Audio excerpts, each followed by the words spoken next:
Et bonjour à toutes, bonjour à tous, j'espère que vous allez bien.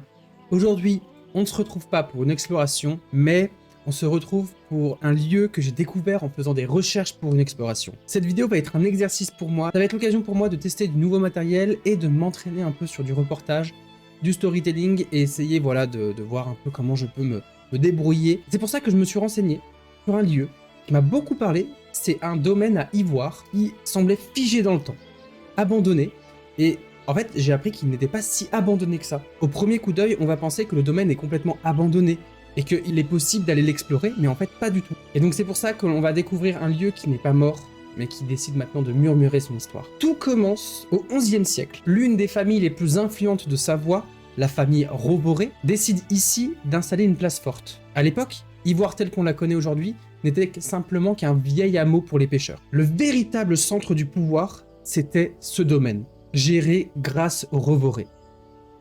Mais par manque de sources et d'archives datant de cette époque, je suis obligé malheureusement de vous montrer le château tel qu'il est aujourd'hui. Ce n'est pas celui qui datait de cette époque, en fait c'est celui qui a été construit bien plus tard et qui est entretenu encore aujourd'hui. Pourtant, ce domaine à l'époque, c'est un immense bourg fortifié qui était protégé par un fossé de 20 mètres de large. En regardant un peu les châteaux datant de la même époque et pas très loin du domaine de Roboré, on peut s'imaginer à peu près ce que pouvait être ce château à cette époque. Tout se passe bien jusqu'en 1333. Le comte de Savoie est jaloux de cette place stratégique. Il décide d'assiéger et d'attaquer le château. Donc là, vous pouvez voir une représentation d'une carte datant de 1300. Et donc grâce à elle, vous pouvez vous rendre compte que c'était vraiment bien le bazar au niveau de la répartition des différents domaines qui évoluaient constamment à cette époque. Donc on comprend que c'était assez monnaie courante de vouloir modifier ses territoires et agrandir un peu ses frontières. Ça reflète bien un peu l'idéologie du duc de Savoie. Dès qu'on est jaloux d'une place stratégique, on vient, on la récupère et on agrandit notre territoire. Malheureusement, suite à cette bataille, le bourg est rasé et le château est démantelé. Et c'est ainsi que les siècles passent et la nature reprend ses droits en ayant abandonné ce qui était ici. Il faudra attendre le 19e siècle pour voir le lieu renaître, mais cette fois sous une autre forme. Avec sa forte proximité avec la Suisse, un Genevois décide de s'intéresser un peu plus à ce lieu pour racheter quelques parcelles du terrain. C'est ainsi que le domaine devient un véritable lieu rural stratégique pour les vergers. Énormément d'arbres fruitiers sont plantés, des pommiers, des poiriers et même des châtaigniers, et le bois récolté ici est utilisé pour chauffer les locaux ou est directement utilisé pour la vente. C'est ainsi que le domaine obtient le surnom de villégiature. En fait, c'est un domaine où on vient récupérer de l'air pur, se ressourcer et prendre du bon temps pour soi. Un peu comme un centre de vacances. Et pendant que en fait, ce domaine est en train de se structurer, prendre en puissance, Ivoire, la cité médiévale qui est juste à côté, demeure dans la pauvreté. Elle survit grâce à la pêche et à l'agriculture. Ce n'est qu'en 1926 que la châtaignière est construite. Construite à une dizaine de mètres du bâtiment principal, elle sert principalement de dépendance pour tous ceux qui vivent sur le domaine. En fait, c'est plus un château fort comme on le voyait avant, mais c'est plus un lieu bourgeois où on vient s'y restaurer pour admirer les environs.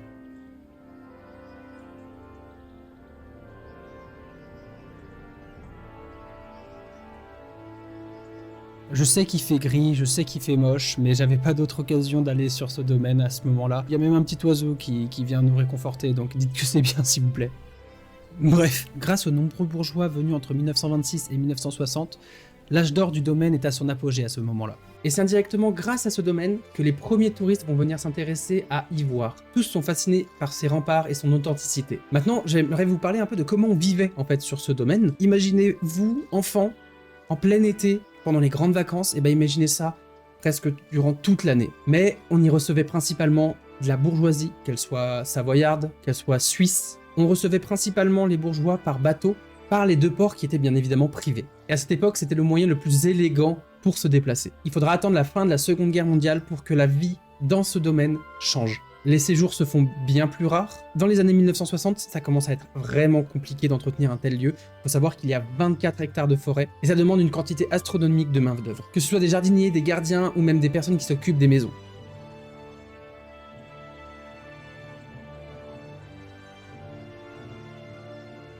C'est ainsi que la famille propriétaire des lieux à cette époque commence à se détacher des lieux, et c'est là que le domaine commence à s'assoupir tel qu'on le connaît aujourd'hui. La famille propriétaire décide définitivement d'arrêter d'y venir, En 1997, pour éviter la spéculation immobilière, le Conservatoire du littoral décide de racheter les lieux. C'est ainsi qu'il décide de ne pas toucher aux lieux et de laisser la nature faire son travail. Pour la biodiversité, tous les grands arbres sont laissés, on n'enlève que ce qui est superflu. C'est pour cette raison que l'on pense que le lieu est abandonné.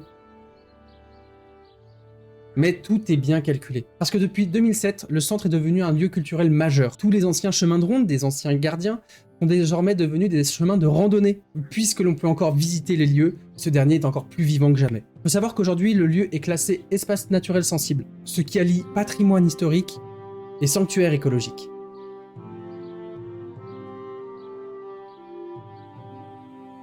C'est intéressant de voir en fait les vestiges de ce domaine parce que en fait l'entretien a cassé, j'ai l'impression, le côté un peu mythique, le côté prestigieux qui était là à l'époque, et on ressent moins le côté médiéval, le côté historique dans ce lieu. On sent vraiment que ça a voulu être gardé pour éviter justement la démesure immobilière. Ça reste quand même très intéressant d'avoir ce petit lieu qui est resté quand même un coin pour la nature. On entend énormément d'oiseaux, donc ça c'est un bon point. Mais voilà, le côté médiéval est complètement éclipsé. Le côté un peu historique, on le sent plus trop, même s'il y a des pancartes à certains endroits. Même si je pense que là, on n'est pas dans la bonne saison, il doit y avoir quand même des sacrés événements en été. Et du coup, je pense que c'est là qu'on va s'arrêter. Et en plus, il commence à pleuvoir. Ce qu'il faut savoir, c'est que je fais 2 tournages en un aujourd'hui. Je vous dis à la prochaine dans un futur concept ou dans un prochain Urbex ou une exploration comme celle-ci. N'hésitez pas à me dire ce que vous en avez pensé. Mettez un petit like, un commentaire pour me donner votre avis. Et puis on se dit à la prochaine. C'était pas mal. Ciao!